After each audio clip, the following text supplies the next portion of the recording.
दोस्तों, भारत को छोड़ दें तो दुनिया में जहां जहां मुस्लिम लोग रहते हैं वहां की सरकारें मुसलमानों को शक की नजरों से देखती है। दुनिया में दूसरे नंबर का सबसे बड़ा धर्म पिछले कुछ सालों से खतरे में है। इसका कारण है इस्लामिक कट्टरता और मुसलमानों का दूसरे धर्मों के लोगों को बहला फुसलाकर उनका माइंड वॉश करना और इस्लाम में कन्वर्ट कराना, जिससे ज्यादातर देश अपनी तेजी से हो रहे इस्लामीकरण से परेशान आ चुके हैं और अब कई देशों में इस्लाम और मुसलमानों के लिए कड़े कदम उठाने शुरू कर दिए गए हैं। उन्हीं में से एक है जापान। जापान वो देश है जो अपने आधुनिकीकरण और टेक्नोलॉजी के लिए जाना जाता है। वहां लंबे समय से मुसलमानों पर नजर रखी जा रही है। जापान अब मस्जिद मुक्त देश बनने के लिए कड़े कदम उठा रहा है, बिल्कुल वैसे ही जैसे चीन ने उठाए हैं। चलिए आपको विस्तार से बताते हैं कि आखिर क्यों इन देशों में लोग इस्लाम को शक की नजरों से देखते हैं। वीडियो को पूरा जरूर देखिएगा, वीडियो को लाइक और शेयर जरूर कर दीजिएगा। दोस्तों, कुछ दिन पहले स्वीडन में इराकी आदमी सलमान मोमिका ने शाही मस्जिद के सामने कुरान को जला दिया था, जिसके बाद कई मुस्लिम देशों में हड़कंप मच गया। लेकिन यह कोई पहला मामला नहीं था। इससे पहले भी स्वीडन में एक बार और कुरान को जलाने का मामला सामने आया है। दोस्तों, ज्यादातर देशों में इस बात को माना जाता है कि मुसलमानों की सबसे पवित्र किताब यानी कुरान में दूसरे धर्मों के लिए नफरत और बगावत लिखी गई है। मुसलमानों को आतंकवादी बनाए जाने के लिए यही किताब जिम्मेदार है। इसी वजह से कई देशों में कुरान को जलाने के कई मामले सामने आए। न सिर्फ स्वीडन बल्कि इटली में भी कुरान और नमाज पर सख्त पाबंदी लगाई गई है।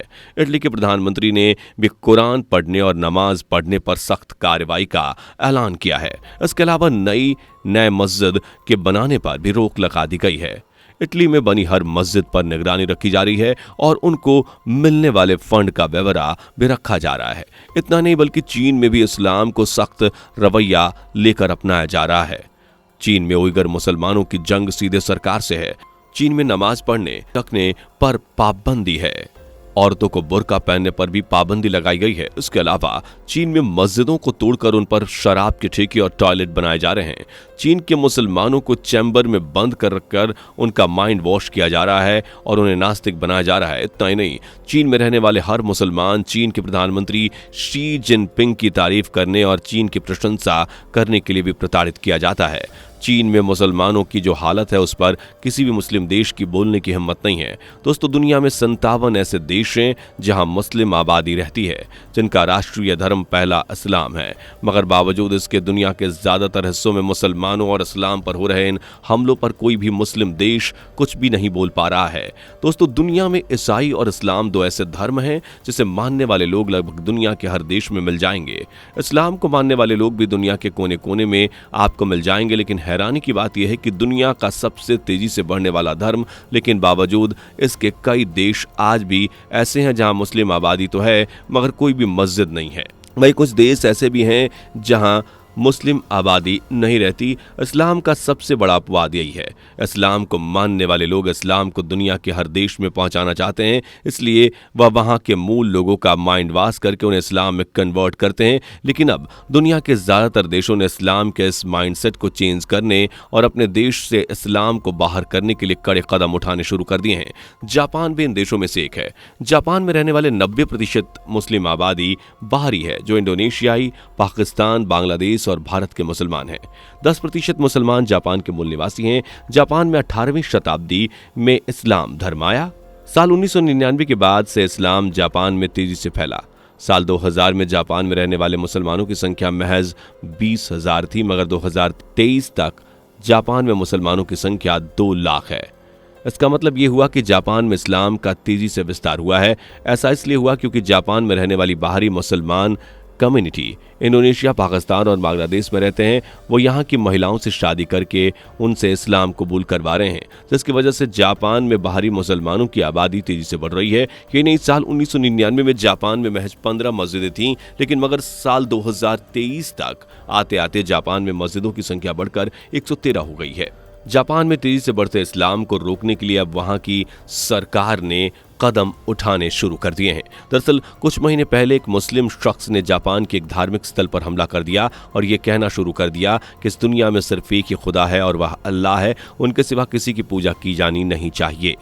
यह घटना कैमरे में कैद हो गई, जिसके बाद जापान में रहने वाले बौद्ध धर्म के लोगों ने इस्लाम और मुसलमानों के खिलाफ धरना देना शुरू कर दिया।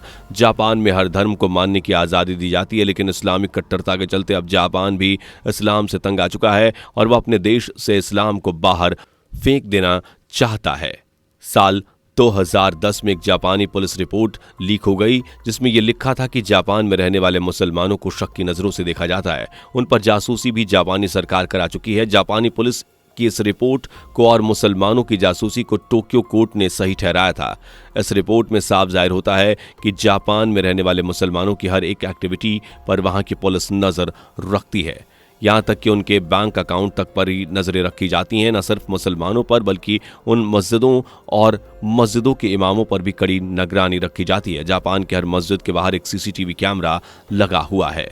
मस्जिद को मिलने वाले फंड की भी निगरानी रखी जाती है। जापान में अब मस्जिद मुक्त देश अभियान शुरू हो चुका है और वहां की मस्जिदों को तोड़ा जाने लगा है। मस्जिदों को तोड़कर उन पर आश्रम बनाए जा रहे हैं। सरकार ने कदम उस वक्त उठाया जब जापान के एक आश्रम को तोड़कर वहां के मुसलमानों ने उसका गुंबद निकालकर उस पर मस्जिद बना दी, जिसके बाद जापान के लोकल लोगों ने इसकी शिकायत की और उस मस्जिद को तोड़ दिया।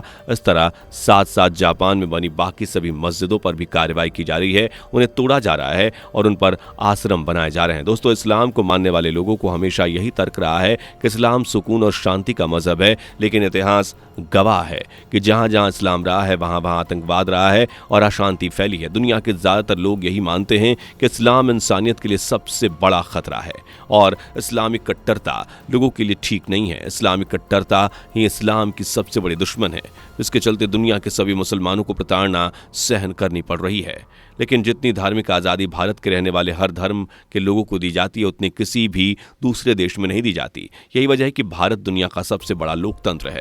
जापान में हो रहे इस कन्वर्शन को रोकने के लिए जापान ने एक ऐसा कदम उठाया है। लेकिन सिर्फ जापान ही नहीं बल्कि आज दुनिया के ज्यादातर देश अपने देश में इस्लाम की कट्टरता को बाहर निकालना चाहते हैं। दुनिया में अगर इस्लाम को लेकर सही रवैया रहा तो वह दिन दूर नहीं जब दुनिया के कोने कोने से इस्लाम का खात्मा हो जाएगा। दुनिया का सबसे तेजी से फैलता मजहब इस्लाम, जिसका अंत भी तेजी से होने वाला है। आपका इसके बारे में क्या सोचना है? अपनी राय हमें कमेंट में जरूर बताइएगा। वीडियो पसंद आई हो तो लाइक और शेयर जरूर कर दीजिएगा। इस तरह की वीडियोस देखने के लिए हमारे चैनल को सब्सक्राइब कर लीजिएगा। मुलाकात होगी आपसे अगली वीडियो में। Bye bye. दोस्तों, आपको स्क्रीन पर 2 और वीडियोस दिखाई दे रही हैं, जिसे देखने के लिए स्क्रीन पर क्लिक करें।